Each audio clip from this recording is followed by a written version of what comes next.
All right. Well, welcome, welcome. And I am here with Mark Hayes, the former news anchor for Fox 12 Atlanta here. Super delighted to have you here. And before we move on, I'm going to introduce myself really quickly. I am Bissy McGregor, the founder of Theater Freedom and the creator of the Divorce Your Fear method. And I help achievers go after what they want in life without fear being an issue. Again, it's something I had to do to get to where I am today, to be called a TEDx speaker and an international speaker. And today we're going to be talking to Mark Hayes about his transformation that like literally blew my mind. So wait till you hear it. So Mark, could you introduce yourself? Sure. So I'm Mark Hayes. As you said, I worked for the Fox affiliate here in Atlanta for a decade. Wow, how time flies.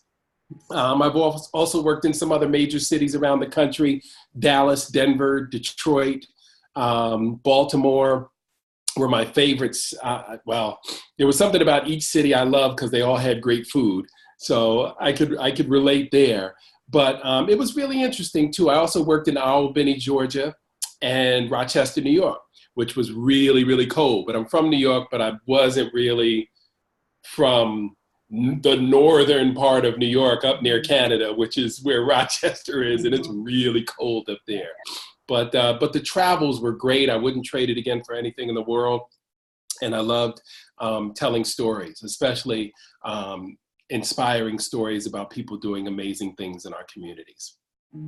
I love it. I love it. Yeah. So what are you, before we move on to your story, because your story is an inspiring one, which is why you're highlighting it here. What are you working on now that's inspiring for you? So I am a media consultant now. So I'm helping people find media placements with the right media outlets. I'm helping people put together content to tell their brand story. So it's kind of like being a news reporter for a specific brand. So I help your company tell your story, visualize it, and then spread it out on social media and on your website. So it's a lot of fun. I'm working with some really exciting people who are doing amazing things in the community. So I get to tell great stories about great people doing great things to help people. And it's so spiritually uplifting and enlightening. I can't believe I didn't start doing this 20 years ago. Yeah, well, you're doing it now. Yeah. Better late than never. That's right. That's right. So we met a couple of months ago, right, at an event here in Atlanta, and we simply just had a conversation. We sat together at the same table, had a conversation, just shared stories and whatnot. So specifically, I wanted to ask you, what was your situation prior to us meeting? And we're talking specifically about your business and you losing weight. Yeah. So I was in the middle of this struggle with trying to avoid becoming a type 2 diabetic like both my parents. I was also in this struggle in my head with my business because I needed to create videos about what I do to help market my business. Now, why would I not want to be doing that after being a television news reporter and anchor after 28 years? It was the weirdest thing to me, but I couldn't get past it. I'd make up an excuse about and pretend to be afraid to do the videos because, well, maybe people won't like it, or, you know what, the lighting's not right, or, you know what, I don't have the perfect guest. And I came up with all these different reasons why until I met you. And then we started talking. And I don't know if you remember, but we were doing an exercise and the presenter made us stare into each other's eyes. And so we did that exercise, then we had to hug, and it was a really, it was like getting to know somebody without having to spend 2 months on the telephone. And so I just felt this amazing level of comfort with you. So we started talking, and like on my way home, I was like, I hope I didn't overshare and make her nervous. I felt like I was telling you my whole life story. But we talked about the weight loss and we talked about the video, and you inspired me to get out of my own way and to stop being afraid of things that I had never really materialized. right? So I was afraid of things that hadn't happened yet. Mm. And I was creating this fear within myself that was not based on anything factual. The other thing you helped me do was to have the confidence and see, so television news, people have to understand, is one of those businesses where you cannot be successful unless you believe that you're good at what you do. Mm. Because remember, you have to compete against the other TV stations. You have to compete for assignments with the people at your TV station. So it's almost like, it's almost like cannibalism. Right? And everything is a struggle. So you have to manufacture your own self-confidence to be able to do well each and every day, because you're only as good as your last show. Rarely does anyone say good job in TV news. It's just not part of the culture. It just doesn't happen. And oftentimes you'll have an amazing show and then the ratings will be awful. And you're like, oh my gosh, that was our best show in months. And we came in 5th place.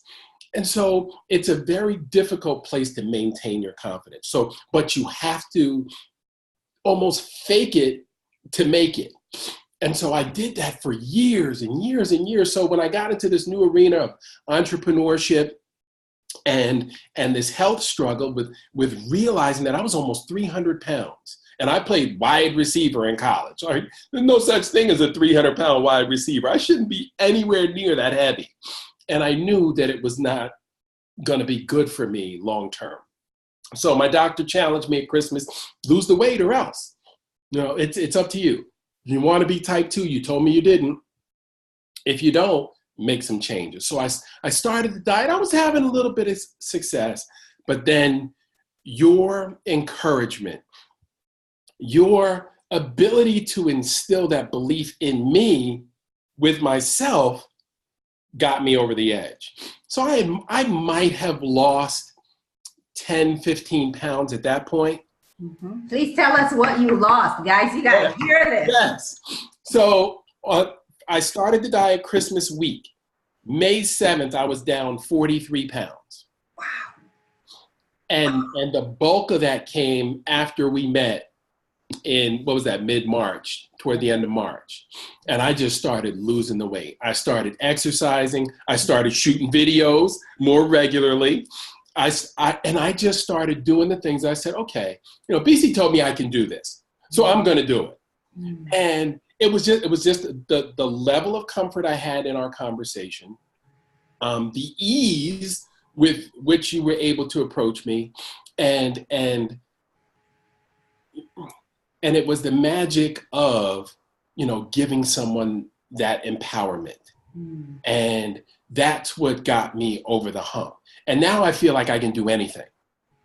And so you throw a little prayer in there and all things, I'm busier than I've ever been. I'm in better shape than I've ever been. I'm down 50 pounds now. Mm. So we got to celebrate this for a moment.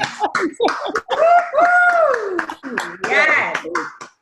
I went from 284 pounds down to 234 pounds. Mm. So I bought my first custom suit in 1995, the year my son was born. And I can still I can put it on again. Woo! I never got rid of it. I kept it because it was sentimental. I could never imagine spending that kind of money on a suit. But I kept it because I couldn't throw it away. Yeah. And now I can wear it again. Mm. And my health is so much better. I have so much more energy. Like I said, I just operate from a different state of being in my mindset now. And I'm focusing on what can go right as opposed to making up stuff to go wrong. Mm. And you helped me get out of my way with that. Mm. And you know what? I know a ton of people that are struggling with that same issue that could probably use your words of wisdom and your master classes and your direction, because it's what we naturally are programmed. Like when someone walks into a room and there are a few people sitting in there and that person walks and says, hey, how's everybody doing? They're all bubbly. Everybody's like, what's wrong with him? Why is he all bubbly? Why is he all excited? We just expect people to come in and say, oh, it's a terrible day. You know, we don't operate from the happy place. We operate from the sunken place and then kind of sort of work our way up, but never really kind of get to happy. Yeah. And I think that's why the 1-2%, you know, of those really special entrepreneurs and visionaries get there, because they believe they can get there. I saw a stat the other day, said 80% of billionaires were college dropouts or didn't have a college degree. Yeah. But they had the vision and the belief that they could provide a product or a service that everyone would pay for. And if you're a billionaire, pretty much everyone is paying for it. Yeah, right. So it all starts with that inward belief, that positive self-talk, getting away from the negative Nellies and those people that are gonna really suck your energy out of you, because it takes so much work to be negative. Absolutely, absolutely. You mentioned something that I feel that is very, very important. You've done TV for years. And a lot of the people that I talk to, they're great at what they do. They're high achievers, they're go-getters, they're in corporate America, they've climbed up the ladder. But there's this internal conflict with, I don't know if I'm adequate enough to actually do that next level, you know, even though they've accomplished so much. You know, and so having someone, like you said, kind of remind you of who you are and instilling that belief in yourself, you know, how beautiful is that and how important is that in this journey? It's everything, because as an entrepreneur, you spend so much time alone, you know, alone with your thoughts, alone with your work, alone worrying about that next check. If you can't get over the hump and stay positive, then you can't continue to do that work, because it's all about motivating self. And if you don't believe that there's no one to call, right? So when the printer goes down at the house, or when you run out of toner, you got to go get another toner. When there's an issue with one of your customers, you got to handle it. People call you. And if you don't believe that you can provide a level of service superior to all of your competitors, you're gonna get swallowed up. And but it all starts with the mindset, you know. And I've begun my day, you know, for the last 5 or 6 months with affirmations, with prayer, with exercise, and because it puts me in just a better state of mind. And when you feel good, you know, physically and mentally, then there's no stopping you. And that's what you have to put the pieces to that puzzle together. Because even when I was in television, and I did television for 28 years, so I mean, I would consider myself successful. I made good money. I was able to give my family a nice, comfortable living. My kids had a pretty, I never went to Disney as a kid. I know my kids have been several times. So I consider their upbringing to be pretty darn good. But if you can't, you know, get past those hurdles, those mental roadblocks, it's going to be difficult to be the entrepreneur, because you're the sole proprietor. You're it. And you know, a lot of us in corporate America are walking around feeling inadequate, and a lot of times it's part of the corporate culture, because they don't want you asking for a raise. If you think you're all that in a bag of chips, you're going to be prancing into the senior level manager's office and say, hey, you know, I'm pretty good at what I do. You guys should be paying me a little better. They don't want you to think that way. And on the flip side, when you think about the corporations, what's at stake? Their innovation, the creativity, their business results, right? Yes. And that's why I go to corporations now and I speak about the importance of communication. And I have a client coming up where I'm going to be talking about the corporate culture and connecting with your superiors and with your team, and why it's so important. Because the best leaders, if we think about the best leaders in our time, they were all amazing communicators. Dr. King, JFK, Oprah, Tony Robbins. When you look at the people who are agents of change, and who have been instrumental in huge movements and brought people together, they've all been amazing communicators. Mandela, all been amazing communicators. And when you're able to clearly articulate your vision to others, that's how you get people to buy in. Whether you're a mid manager at Coke, or whether you're the CEO, you've got to be able to articulate your vision to get people on board and to inspire them. Absolutely. Inspire them. That's why people love to hear football coaches speak. They got great stories and they're inspirational and aspirational. They can get you moving to a place you might not have been willing to go. Mm-hmm. Yes. And, so in corporate America and in entrepreneurship, we hear a lot about support and accountability. We hear so much to have the right accountability. What role did either of these play for you in your transformation? Well, accountability is everything. And being accountable to yourself is the most important kind of accountability you can have, because you are responsible for your health. You're responsible for your mental wellness. If you aren't healthy, and I hear this a lot too when I listen to different inspirational speakers, and they talk, especially female inspirational speakers, and they talk to women, because women are by nature caregivers or nurturing, but they want to take care of everybody else and then forget to take care of themselves. If you don't take care of yourself, how can you take care of the others who are depending on you, right? How can you grow your business? How can you help your customers who are depending on you? If you're not being accountable, if you're not making sure you're dotting the I's and crossing the T's to help your business be successful, to help your customers get the results they're looking for, and to help your family grow and thrive.